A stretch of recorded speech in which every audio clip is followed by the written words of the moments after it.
Apa sih dia?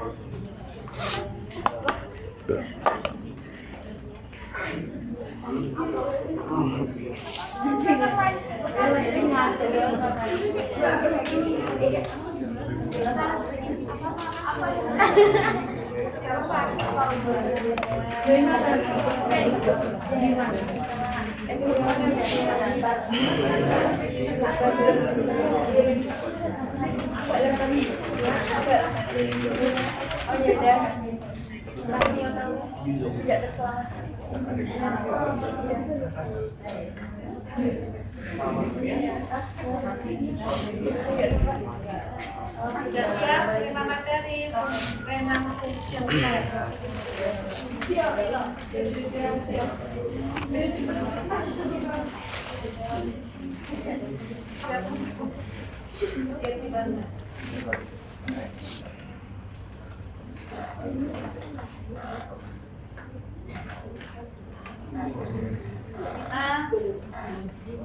beralih ke materi kedua ya, tentang renal function test.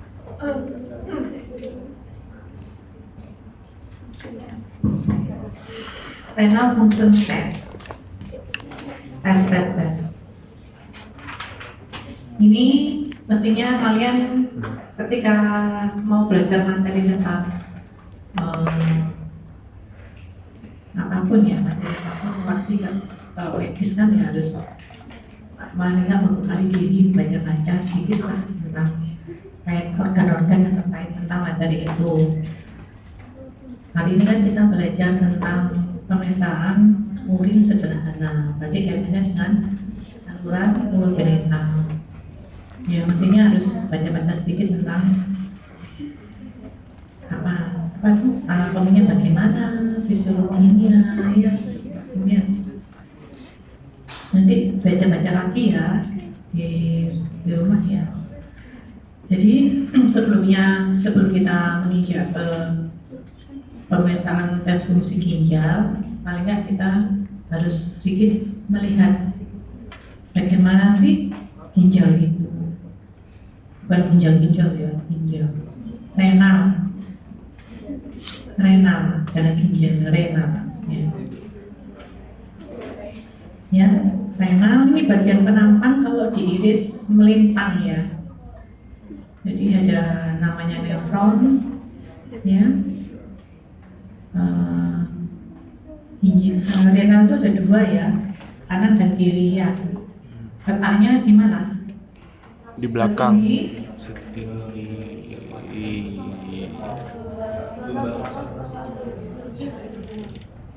Ayo, setinggi berapa?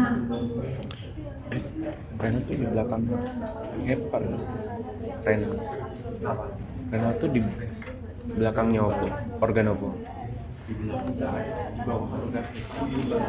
Renal nempel di belakang kan? Ya, nempel di belakang. Lumbal. Oh iya, lumbal sumsum lumbal dextrum.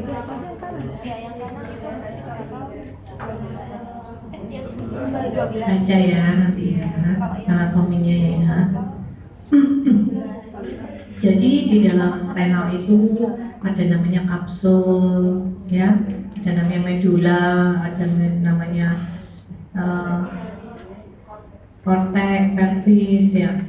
Nah, nefron ya, di dalam nefron itu ada namanya glomerulus ya kan, ada namanya tubulus proksimal, ada tubulus distal yang ini merupakan satu kesatuan jalannya urin sampai keluar ke meatus apa? Meatus urinarius external. Ya. Gitu. Jadi dari mana sih asalnya urin itu ya? Dari darah. Karena dari mana ya? Dari nutrisi apa yang kita makan, ya kan? Direabsorpsi dalam darah. Nah, darah ini nanti di dalam renal itu akan mengalami absorpsi, reabsorpsi, sekresi, filtrasi, ya kan? Proses-proses itu dilalui akhirnya terbentuklah namanya urin ya. Jadi yang diolah apa sebetulnya produknya di dalam renal? Ya darah, ya kan? Jadi apapun yang kita makan itu yang akan disaring di dalam darah, yang itu yang akan disaring di dalam renal. Ya. Kalau renal kita sehat ya kita nggak boleh mengkonsumsi, ini juga harus ditotol, diatur, ini harus nggak boleh sembarangan maksudnya ya. Supaya nanti kerja ginjalnya, kerja renalnya tidak berat. Ya. Jadi itu banyak makanan ya, bisa obat-obatan, itu namanya ya, suplemen.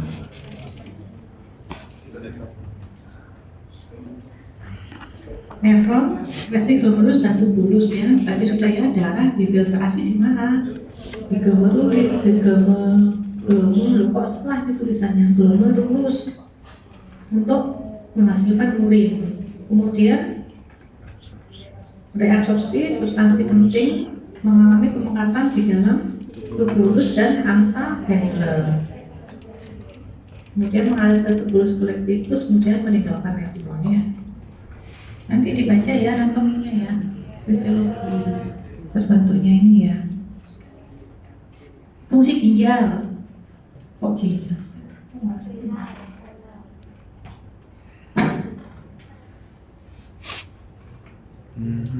Supaya jadi terbiasa pakai istilah ini ya.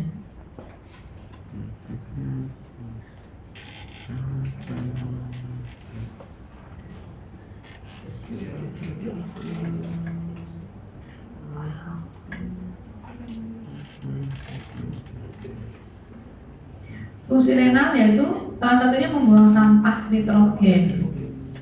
Nitrogen itu apa aja? Bisa urea, kreatinin, asam urat, dan bentuk metabolit lain. Kemudian mengatur keseimbangan apa? Cairan tubuh dan elektrolit. Ya, makanya pada pasien-pasien yang mengalami dehidrasi berat itu dilihat. Untuk kita mengetahui pasien ini ini sudah dehidrasi apa enggak ya?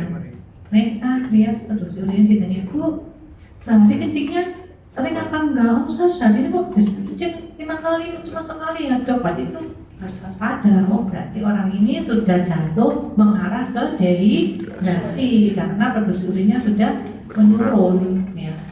Itu salah satu indikatornya. Nah, elektrolit ya. Kemudian mengatur keseimbangan asam dan basa. Ya, kemudian di dalam renal itu kan ada namanya suprarenal ya. Itu ada kelenjar yang memproduksi renin dan eritropoietin. Evaluasi fungsi ginjal. Salah satunya adalah kadar NPN dalam darah. Apa NPN itu?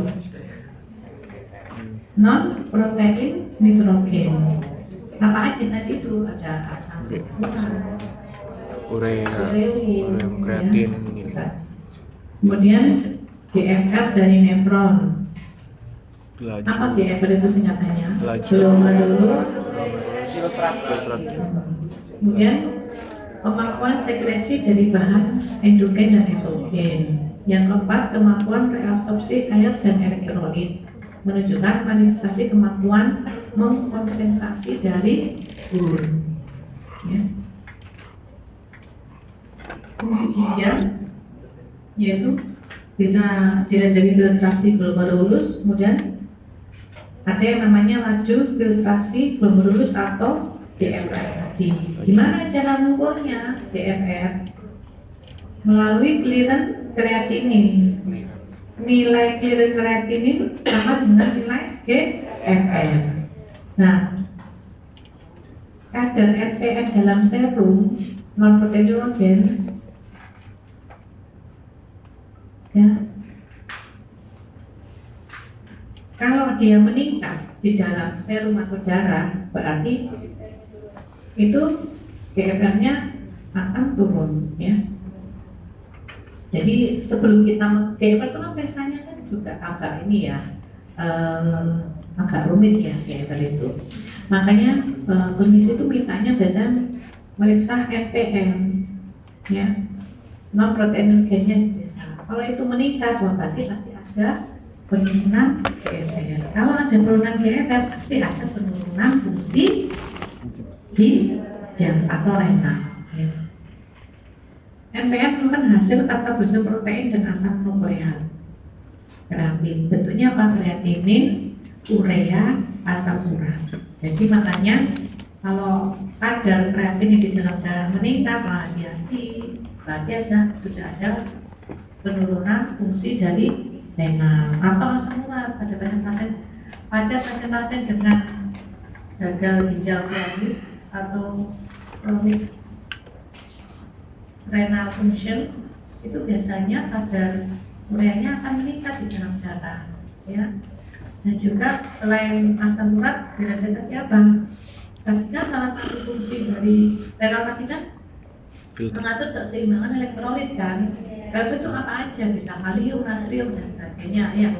Pada pasien-pasien dengan gangguan ginjal, pasti elektrolitnya akan terganggu. Kaliumnya biasanya tinggi, ya. Pada pasien-pasien dengan kelainan gagal ginjal.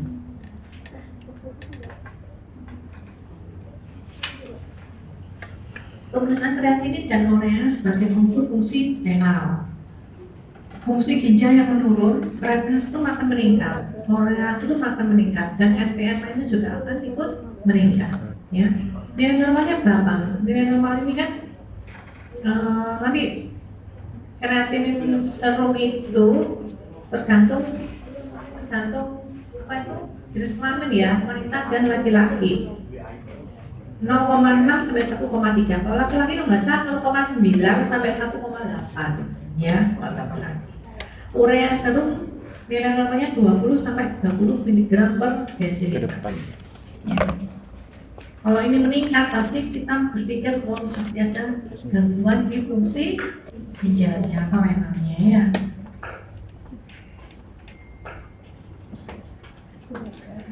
Urea berasal dari protein, kemudian didegradasi jadi asam amino, kemudian jadi amonia dan jadi urea. 75%-nya adalah NPN. 75% NPN adalah urea. Jadi kenapa yang diukur mesti ureanya yang diperiksa, ya? Karena itu mencerminkan 75% dari fungsi dari renal. Urea disintesis di mana? Hati. Sintesisnya di hati, jadi absorpsinya ada di usus. Faktor yang meningkatkan kadar urea di dalam darah apa aja? Dia tinggi urea. Urea tadi asal dari mana? Protein kan. Jadi kalau kita diet tinggi protein, ureanya pasti akan Banyak. meningkat. Ya, karena hasilnya dari protein. Ya. Ada pasien-pasien yang mengalami fever, sepsis, nekrosis, trauma, itu juga akan meningkat. Jalan gastrointestinal, ya, karena terjadi absorpsi protein, makanya dia ureanya akan meningkat. Jadi gini, karena reabsorpsi protein terjadi pada pasien gastrointestinal. Ketika kita melihat hasil laboratorium itu, oh kok ureanya meningkat, gitu ya. Tapi kok kreatinnya normal, ya, bunyinya normal, terus kok ininya meningkat. Nah, jangan-jangan ini ada perdarahan di gastrointestinal. Jadi tidak selalu itu ada gangguan di fungsi renal. Kita lihat kreatinnya bagaimana, ya. Ada dikatakan kreatinnya juga menggambarkan fungsi dari renal. Kalau hanya ureanya aja, kalau hanya punya aja yang meningkat, belas urea juga aja yang meningkat, berarti kemungkinan ada perdarahan di gastrointestinal.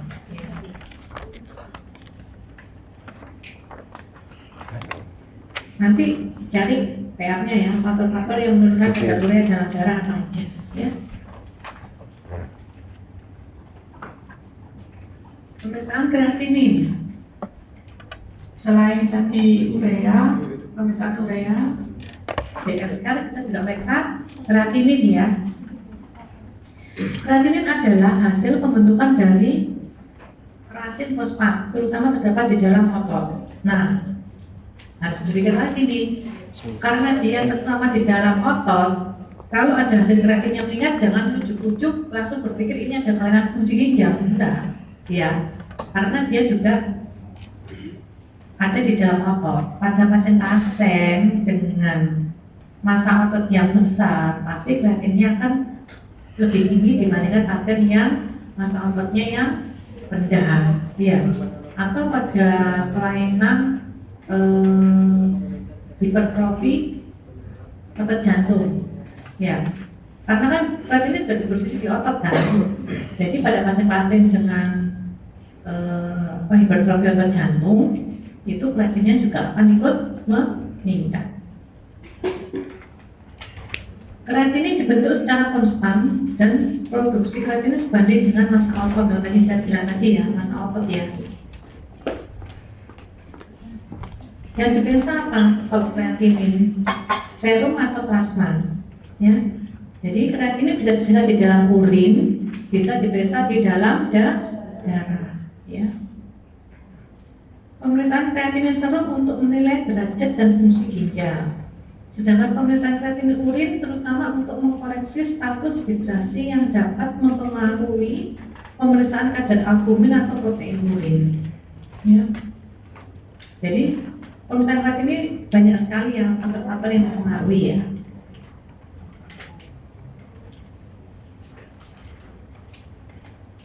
Pemeriksaan clearance kreatinin. Kalau clearance kreatinin itu clear, kalau tadi kan kreatininnya ada kreatinin di dalam darah. Tapi kalau clear kreatinin adalah pemeriksaan bersihan kreatinin yang dikeluarkan di dalam saluran urogenital, ya. Jadi makanya yang diperiksa apa? Urin, ya, urin kreatinin itu menggunakan urin tampuk 24 jam karena yang dilihat adalah bersihan dengan kreatinin yang dibersihkan di dalam darah itu berapa. Ya. Jadi makanya yang diperiksa adalah urinnya. Urin apa? Urin tampung selama 24 jam. Jadi pasiennya disuruh berkemih, kalau berkemih ditampung di dalam botol, dikumpulin selama 24 jam. Kemudian diukur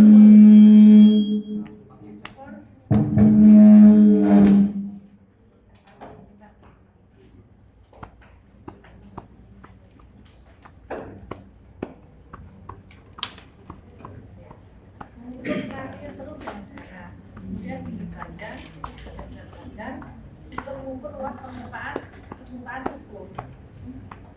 Setelah itu dihitung dengan rumus. Sebenarnya rumus clear kreatin bisa pakai yang apa itu di online ada kok. Kalian kalau itu browsing coba cari.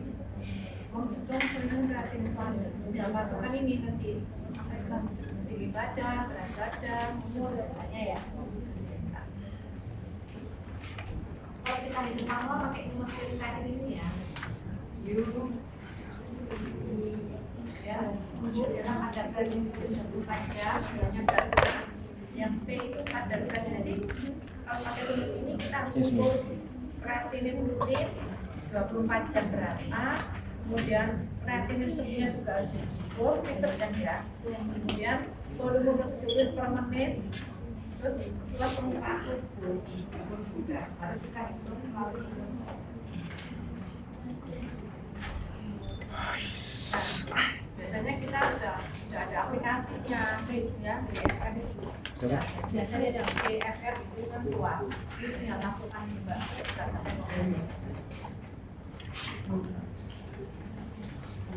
Evaluasi BFR, menggunakan pemeriksaan kreatinin sebelum dan persamaan simulasi BFR pakai kasih aja ya nanti ya kalau ada yang mau tahu. Terusin aja, itu BFR di luar, karena mungkin BFR-nya di luar. Nah, untuk pemeriksaan tambahannya apa? Kita ada namanya pemeriksaan sistatin C, yaitu untuk menunjang pemeriksaan konfirmasi dalam keadaan tertentu ketika BFR itu kurang akurat. Kalau bisa kurang akurat kita pakai tambahan sistatin C.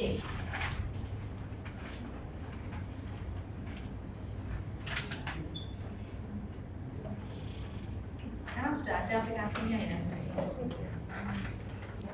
Ya, kita yang tahu adalah hasil investasinya ya, apabila keepernya pasien lebih dari 60, nanti ada kerusakan ginjal secara minimal.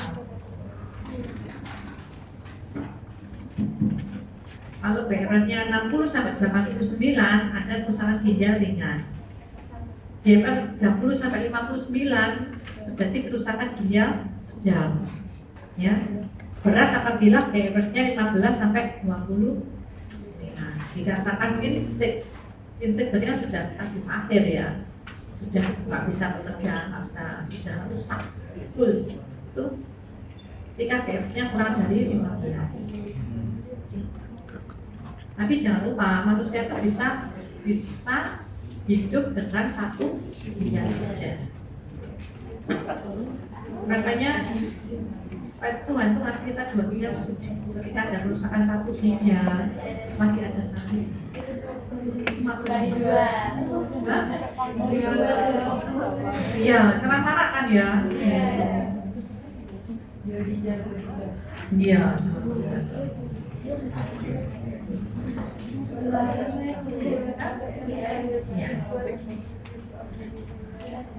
Sistatin C adalah protein semut dengan berat molekul 12,8 ya. Secara bebas didetectasi di glomerulus, di ranosinya di mana?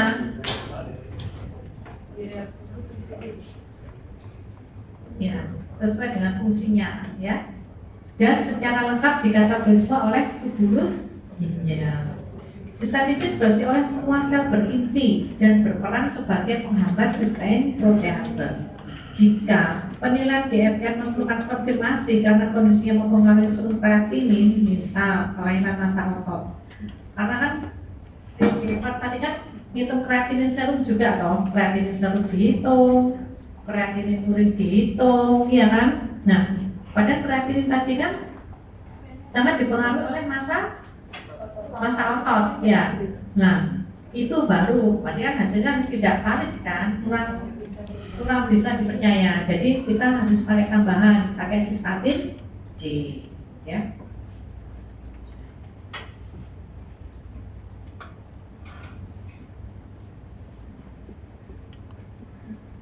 Kadar sistatin C dipengaruhi oleh hormon tiroid. Nah ini dipengaruhi juga ya. Nanti nggak ada yang spesifik ya.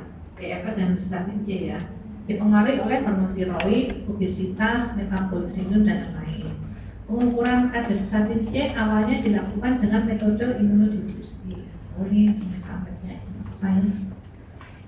Jadi walaupun sistatin C pun masih ada faktor yang mempengaruhi, contohnya hormon tiroid, obesitas, metabolik sindrom. Jadi kalau misalkan pasien-pasien dengan kegagalan fungsi ginjal, curiga kegagalan fungsi ginjal, kemudian dia juga hormon tiroidnya juga meningkat, berarti sistatin C kurang tepat untuk digunakan melihat mengukur evaluasi fungsi ginjal. Jadi semua nggak bisa satu-satu ya kita meriksa itu ya. Tetap harus beberapa parameter untuk bisa menyimpulkan mengarah ke mana, nggak bisa satu-satu. Nah, ini yang paling sederhana, albumin urin, ya, bisa pakai ya. Murah, sederhana dan gampang. Urin normal mengandung berbagai protein dari serum ginjal adalah ini. Ginjal kapil gemus menghalangi albumin dan protein besar lainnya masuk ke dalam ruang bomen ginjal. Kehamilan, olahraga, dan demam berhubungan dengan IR, albumin excretion rate yang lebih tinggi. Jadi pada pasien-pasien dengan kehamilan, olahraga, dan demam, AR-nya akan meningkat. Penilaian AR yang akurat membutuhkan pengumpulan sampel urin 24 jam, dipengaruhi oleh skala waktu pengambilan, pengosongan kandung kemih yang tidak lengkap, pengumpulan yang tidak lengkap, dan urin yang tumpah. Biasanya urinnya tumpah ya. Untuk mengatasi pengumpulan urin 24 jam, albumin urin kemudian dinilai dari sampel urin sewaktu. Jadi boleh, jadi nggak harus sampel urin 24 jam, bisa oleh urin sewaktu, ya.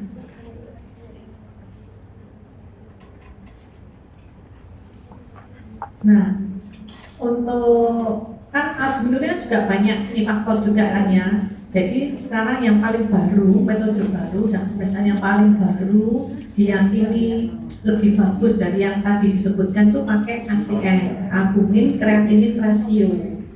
Kemarin dipstik yang kita gunakan kan hanya 11 parameter ya. Ya, yang baru ini yang pakai metode kita kan kemarin lakukan manual ya dengan celup ya. Sekarang kan metodenya sudah canggih ya. Kalau pasiennya cuma 1-2 oke lah manual 1 celup, 2 celup, 3 celup nggak masalah. Tapi ketika pasien seperti saya di rumah sakit ini pasiennya bisa ratusan, ya sehari saya di itu bisa 400 ya pasien itu. Dengan pasien sudah rawat jalan sudah 1000 lebih ya di rumah sakit PPH itu. Nah itu kok celup ya, nggak mari-mari. Sedangkan pasiennya segitu banyaknya yang diperiksa banyak urin tok. Ya sekarang saya memakai alat urinalysis otomatis, jadi tinggal urin itu dari tempat tampungnya itu dipindah ke tabung itu dan tidak butuh jumlah yang banyak. Kalau karet celup kan harus jumlah yang banyak supaya bisa membasahi semua padnya kan, sticknya itu. Kalau yang sekarang yang sudah canggih itu alat urinometernya itu nggak butuh sampel yang banyak, sedikit pun bisa. Karena dia pakai metode flow cytometry ya, jadi langsung dimasukkan di alat, udah nanti terbaca semua. Nah di sistem yang baru yang canggih ini itu ada namanya parameter baru yang namanya zaman saya dulu nggak ada di masa dulu, ini baru resmi. Itu namanya ACR, albumin creatinine ratio. Jadi dia otomatis akan membaca menghitung ACR-nya berapa ya. Nah, ACR ini diyakini sudah banyak penelitian yang melakukan ACR untuk mengukur fungsi ginjal itu lebih bagus dari yang lain-lainnya yang sudah tadi saya jelaskan sudah tadi di awal. Tapi kita perlu tahu ya kan, walaupun sudah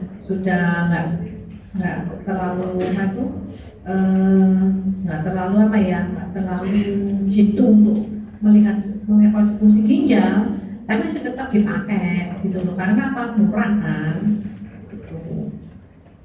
Murah dan hasilnya baik BPJS kan sekarang jadi tapi jangan salah, ACR ini juga murah, nggak mahal, nggak semahal kalau kita periksa creatinine serum. Kan banyak kan nggak creatinine serum murah kan banyak sekali. Nah kalau pakai pemeriksaan urin yang sederhana tapi menggunakan alat yang canggih dengan cost yang rendah, kita sudah bisa melihat, bisa men-screening ada kelainan fungsi ginjal atau enggak, karena sudah muncul namanya ACR ini ya, albumin creatinine ratio. Kenapa kok albumin ratio? Karena dia lebih stabil dibandingkan PCR. PCR itu protein creatinine ratio ya. Jadi jangan enak sekarang sudah canggih kan alatnya, sudah canggih pemeriksaan penunjangnya, jadi nggak usah bingung, nggak seperti saya dulu. Rasanya sudah maskin namanya. Tapi kita harus perlu periksa untuk memastikan ini ada kelainan gagal ginjal kan harus bisa macam-macam kan, banyak nih biayanya kan.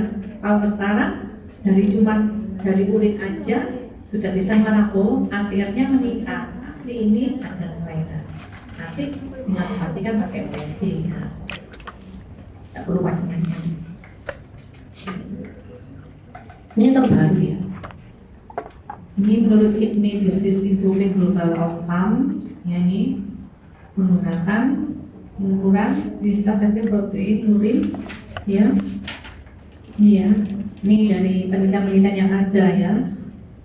Urin albumin creatinine ratio, urin protein to creatinine ratio ya.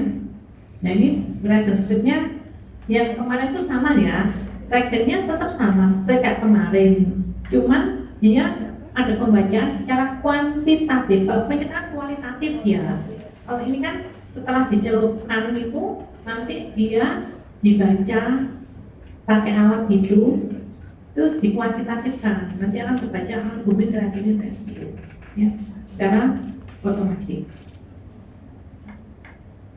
Ya. Ini direkomendasikan dulu oleh Kidney Disease Improving Global Outcome. Ini sudah mulai banyak dipakai, sudah mulai banyak tahu. Dan memang saya memang gencar untuk mengenalkan supaya nggak banyak-banyak pemeriksaan yang harus dilalui dari ini loh dari urin aja sudah bisa mengabarkan bahwa ini ada kelainan, ada penurunan fungsi ginjal sudah mulai menurun, gitu ya. Sudah bisa memberikan informasi itu ke klinisi. Peran pemeriksaan sedimen urin pada penyakit ginjal kronis ya tadi ya. Kenapa saya melihat sedimen urin itu sangat banyak memberikan informasi ya terkait PDK ini ya. Nah, salah satu kriteria PDK adalah kelainan sedimen urin, yaitu peningkatan jumlah sel tubular ginjal, tadi yang sel-epitelia tubular ginjal, ditemukan silinder eritrosit, silinder leukosit, silinder granular kasar dan silinder fibrosit di fibrosit aja. Kan itu kayak atlas gitu kan ya, nanti atlasnya urin itu aja. Silinder di urin terbentuk di tubuh ginjal karena adanya mukoprotein, aliran urin yang lambat, pH yang rendah, kadar garam yang tinggi, dan faktor-faktor yang memicu denaturasi serta presipitasi protein. Silinder disebut berdasarkan bentuk dan isinya, yaitu silinder hialin, silinder eritrosit, leukosit, granular. Ya, nanti gambarnya nggak sekalian, misalnya sebenarnya tugasnya cuma ini soalnya. Mestinya harus sekalian ini ya, mestinya kemarin itu. Dan saat kita tuh bulus berjumlah sangat sedikit di urin pada keadaan yang normal. Kalau jumlahnya nah tadi dia normal ternyata bisa ada ketemu di dalam sedimen urin, tapi ketika dia jumlahnya lebih dari 15 per 10 lapangan tandang itu sudah menunjukkan gangguan fungsi ginjal atau adanya kerusakan tubulus ya. Jadi kalau jumlahnya lebih dari 15, hati-hati loh, ini sudah ada tanda-tanda gangguan fungsi ginjal di tubulus ya. Kemudian apa lagi yang jadi kebutuhan itu bisa untuk pertemuan diagnosis PDK. Tadi kimia urin juga sangat bermanfaat ya. Misalnya protein urin, nanti menggunakan apa? HCl atau PCR. Tapi yang banyak digunakan adalah HCl atau PCR. Lebih terstandar kalau HCl. Kalau PCR sulit terstandarisasi, kan harus terstandar internasional kan ya. Pemeriksaan sedimen urin dilakukan secara otomatis terkait digital morfologi yang disebutkan ya. Eritrosit urin dibedakan menjadi hemorfik, kelainan glomerular dan jadi tadi yang kelainan di glomerular harus ketemu eritrosit dysmorfik. Akibat destruksi eritrosit saat melewati glomerulus yang memiliki struktur abnormal. Jadi ketika ada kelainan glomerulus yang strukturnya sudah nggak normal, ketika eritrositnya lewat di situ dia kayak rusak ya, jadi terbentuk dysmorfik tadi. Peran laboratorium untuk mencapai outcome action yang lebih baik yaitu apa aja? Untuk apa? Preventif ya, perannya ya. Sekarang itu mungkin pemerintah sekarang itu lagi gencar meningkatkan preventif daripada kuratif. Makanya kenapa sekarang di FKTP fasilitas pelayanan kesehatan primer itu digencarkan, dimotivasi untuk kegiatan-kegiatan yang preventif ya. Jadi kuratifnya hanya di rumah sakit ya. Jadi mungkin pemerintah sekarang sudah mulai merasa BPJS ini ternyata kok ya banyak keluar biaya pemerintah kan, banyak sekali penyakit-penyakit metabolik, gagal ginjal dan ini apa itu cancer ya.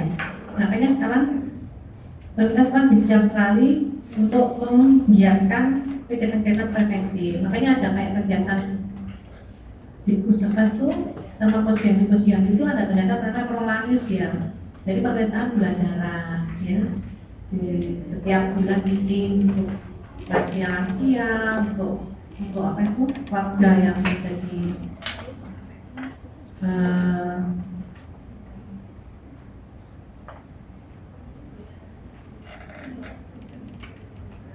ya. Jadi preventif itu misalnya kegiatan MCU ya. Kalau kita namanya MCU, medical check up. Kemudian hasil pemeriksaan laboratorium yang akurat untuk diagnosis penyakit ginjal ya. Hasil pemeriksaan laboratorium yang akurat untuk monitoring dan proses penyakit ginjal. Jadi pemeriksaan penunjang itu tidak hanya menunjang tapi berguna untuk preventif, untuk membantu diagnosis, untuk monitoring dan proses penyakit ginjal ya. Kalau nggak ada pemeriksaan penunjang, mesti nggak akan yakin benar ini benar itu kan ya pasien. Ya, dan ditanyakan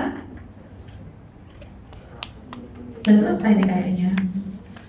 Nah, sudah selesai.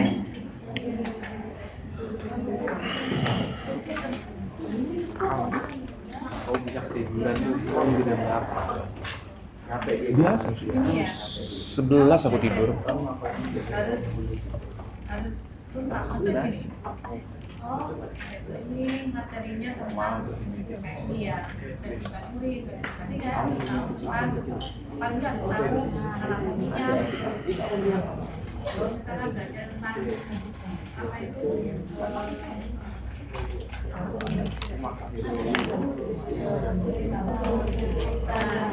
enak kalau semua kan ya, mulai dari anatomi, fisiologi, patofisiologi, histologi, ya kan?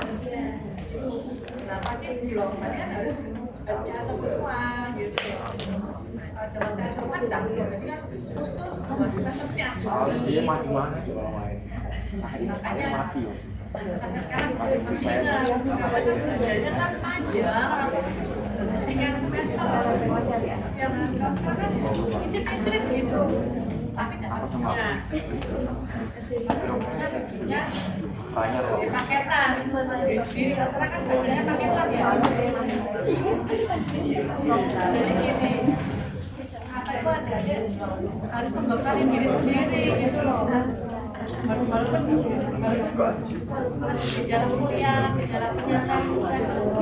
aku juga masih kurang banyak ya tolong dibaca habis ini ya saya terus bagi rumah sakit ya saya nggak diajari caranya tikus loh nggak diajari kan kita diajari anatominya tapi cara tikus kan nggak diajari teori enggak kan atau nggak sekarang nanti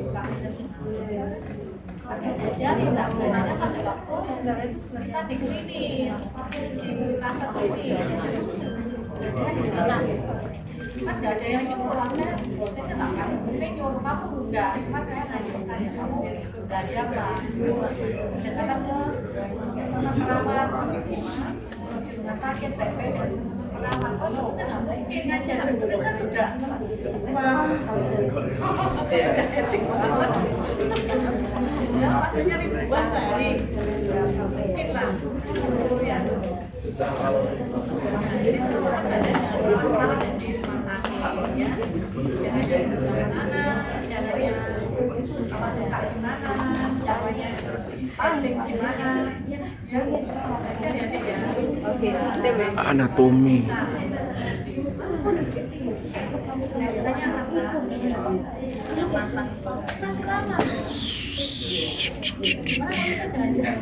Ja.